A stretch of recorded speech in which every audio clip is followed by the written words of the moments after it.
ಜಗದೊಡೆಯನ ಮನುಜನ ಪ್ರೀತಿಯ ಒಂದು ಕಥೆಯ.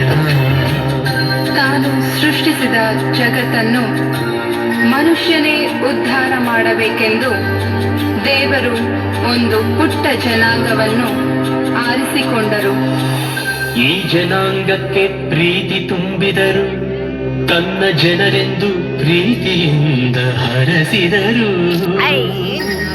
ಆದರೆ ಜನಾಂಗ ಪ್ರೀತಿ ಮರೆತು ಸ್ವಾರ್ಥಿಗಳಾಗಿ ಮೆರೆದರು.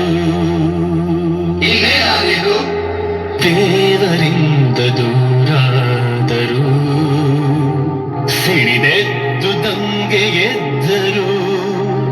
ದೇವರಿಂದ ದೂರ ಹೋದರು, ಬಲು ದೂರ ದೂರ ಹೋದರು.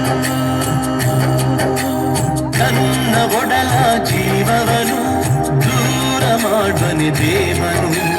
ಅನುಕಂಪವ ಉಸಿರಾಗಿಸಿ ನೀಡಿದ ಜೀವಕ್ಕೆ ಹೊಸ ರೂಪ.